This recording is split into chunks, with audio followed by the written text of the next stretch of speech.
Hello friends and welcome to this lesson. Now in today's lesson we are going to talk about something that's very important for communication. That is called clarity in communication.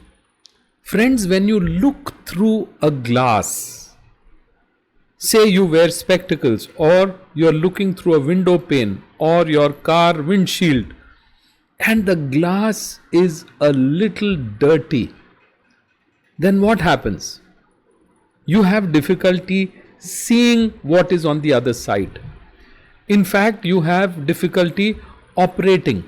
So if my specs become foggy, sometimes they do when you come out of the AC and it's very humid outside, they will fog up. So there'll be fog, you can't see anything. So you have to take them and wipe them so that they become clear again. That is also the case with communication. Unless your communication has clarity, people will not be able to understand what you are trying to say. People will not be able to get the meaning. People will not be able to see on the other side. So that is the importance of clarity. A dirty windshield may lead to an accident. A fogged up spectacle lens may lead you to you feeling blinded, and lack of clarity in communication leads to misunderstandings. That is when people tell you, well, I thought you meant this. Actually, you meant that, but they thought you meant this. So unless there is clarity, people will not be able to understand what you are trying to convey. That is why clarity means transferring the meaning from the mind of communicator to the minds of the receivers with as much accuracy as possible. It may not always be possible to transfer the meaning 100%. 100% meaning transfer is a very difficult task, but nearing 100%. So most of it is understood by them, because see, it is not just how you convey, it is also how they perceive, how they understand, because there's a filter there. So when there are two filters operating at the same time, there will be some loss on the way. Something will be left behind. There will be some residual understanding that is left behind, and there is some understanding that will be carried through or transmitted or passed on. So please understand this thing. That is why I always say that you have to communicate, or you have to construct your communication keeping in mind your receiver. So when you talk about the receiver, the filters that the receiver has in his or her mind, the receiver's experience, the receiver's familiarity with what you are talking about, the actual context in which you are communicating, all these things will become part of how you construct your message. And keeping all this in mind, when you try to build clarity, then your message is going to go through and there's going to be less of a residue. Now let's see how we are able to build clarity. So, precise, concrete and familiar words. So usage of precise, concrete and familiar words. Supposing you want to say that somebody is highly educated or very educated. So if you say, oh, that person is very erudite, erudite. So if you say the person is erudite. Now, erudite, well, it doesn't sound very familiar to me. Why? Because most people may not be familiar with the meaning of the word. So now what do? Now you have to find another word that would mean almost what you want to say. So erudite actually means somebody who's got in-depth knowledge about something through careful study. So somebody who spent a lot of time studying something and has in-depth or deep knowledge. Now, our scientists can be called erudite. Our innovators, our inventors, people who are experts in their own field, supposing there's a great historian, so he would be erudite. You and I are not erudite in that sense. So you and I can be quite well read, we can be highly literate, we can be highly educated. See, I could be highly educated, I could have a lot of, a string of degrees. That I've done my BA, I've done my B.Ed, I've done my BE honors, I've done my MA, I've done my PhD, I've done my MPhil, I have 10 degrees, a string of degrees. So you can call me, I am highly educated. But friends, whether I am highly knowledgeable or not, that is a questionable thing. So being erudite means that you are actually very knowledgeable in that area. So you see the difference between the words. So don't use a word which doesn't fit in. Don't use a word which people will not understand. So that's why we say use a familiar word.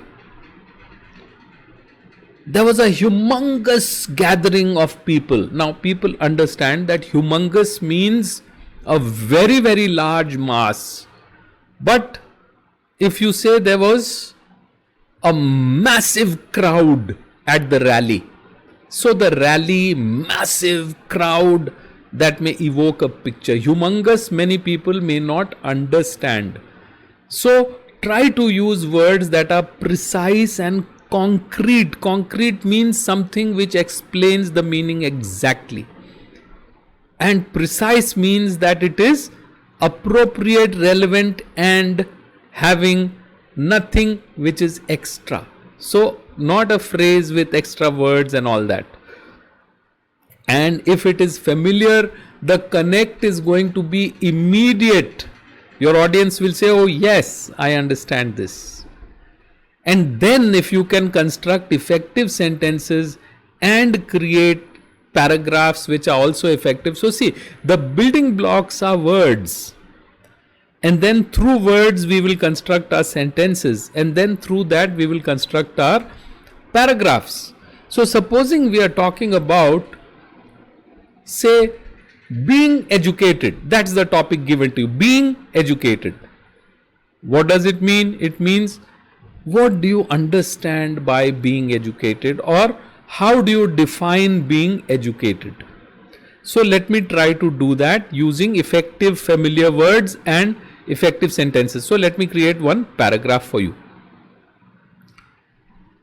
Dear friends, to me, being educated does not mean having a string of degrees. You understand, friends, this is my topic sentence for my paragraph. In the first paragraph, in the first sentence of the paragraph, I have defined what I am going to say. Dear friends, in my opinion, being educated does not mean just having a string of degrees.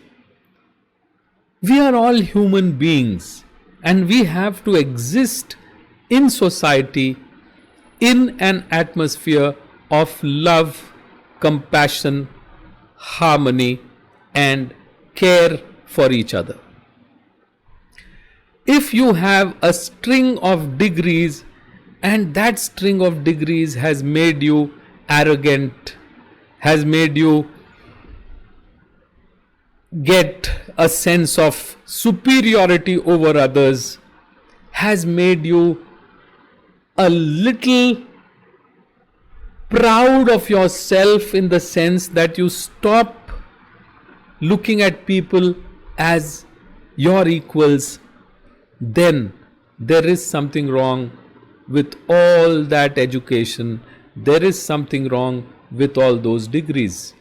If education does not make you a better human being, if education does not make you better behaved, if education does not teach you to do something for others, to use your knowledge, your skills, your education to be of help to others, then that education is of no use. So there may be many people who may not be educated in that sense of the word, but are better than people who are highly educated. So my dear friends, become a human first, become caring, and help your brethren and care for the plants, flora, fauna, animals, so that you are a part of this harmony that will sustain humanity over the coming centuries. Thank you. So my dear friends, I don't know how that went because it was impromptu. I have not prepared, but I have tried to give you a gist of it, how you can continue to build sentences as you go along, connect thought to thought, connect sentence to sentence, and go on and talk about it. So let's see. Now, if I choose precise, concrete, familiar words and, familiar language instead of pretentious or high sounding words, then what will happen? My audience will automatically connect with me.